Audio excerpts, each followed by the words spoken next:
Bugun ikkinchi dars Patkin mavzusi.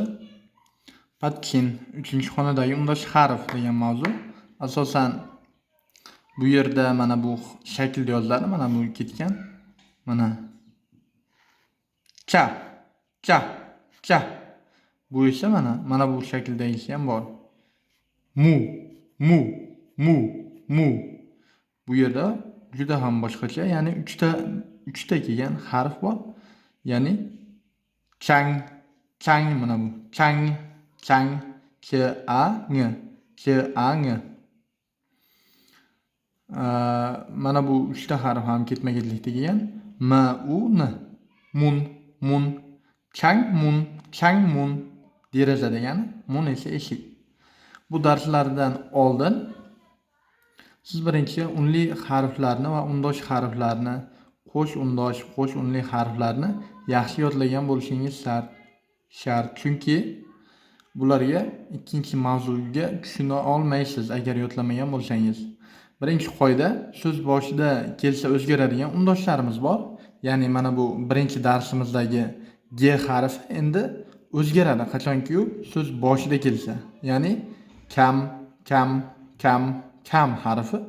Bu B so'z edi. Men birinchi darsda o'tganman. Lekin endi bu P ga o'zgaradi. Pam, pam, pam. Ya'ni mana bu shaklda kelyapti. Kuzatib yuboring. Mana pam, pam. Bu D harfi T ga o'zgaryapti. Bu yerda tar, tar, tar, tar. Bu J harfi edi. Endi Ch ga o'zgaryapti.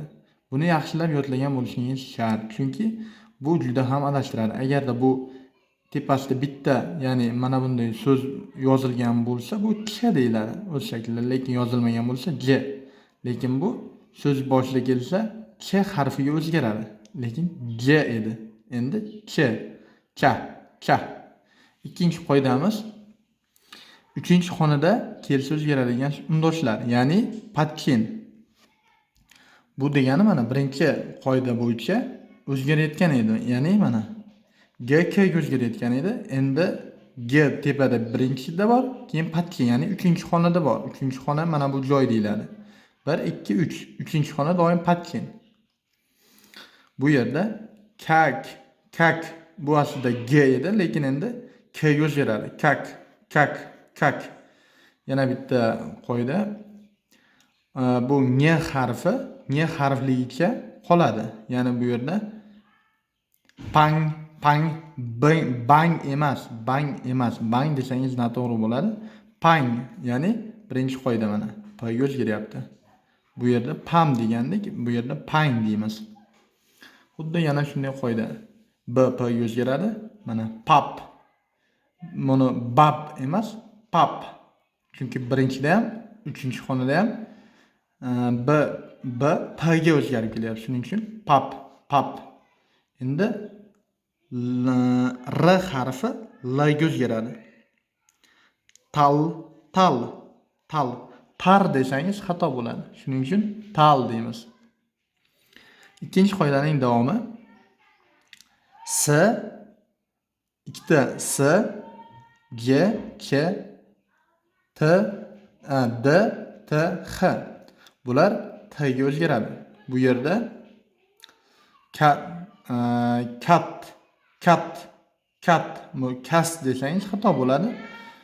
Bu sit, sit, sit. Bu yerda tat, tat, tat. Ya'ni mana bu patkindan kelgan so'zlar. Mana bu so'zlar mana ketyapti. Shular T harfiga o'zgaryapti. Yana buni J harfi edi, lekin mana bu birinchi qoida bo'yicha Ch ga o'zgarganligi sababli endi bu jat, chat, chat. Bu yerda tat, tat, dat emas, tat, tat, tat, tat, dat, dat, dat, tat, tad, tad shaklidagilar tad. Bu sot, sot, sot, sot. Yana bittasi hvo. Mana hvo, hvot, hvot, hvot, hvot, hvot.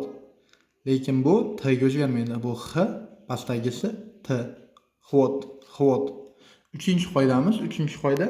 S harfidan so'ng, ya'ni i, ya, yo, yu, yu, vi harflari kelsa, s harfi sh o'qiladi.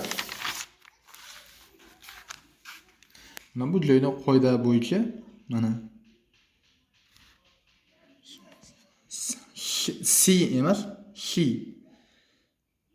Siya emas, siyo. Shiyo emas, shiyo. Siyu, siyo emas, siyo, shiyo. Su emas, shu deb o'qiladi. Yana shvi shaklda.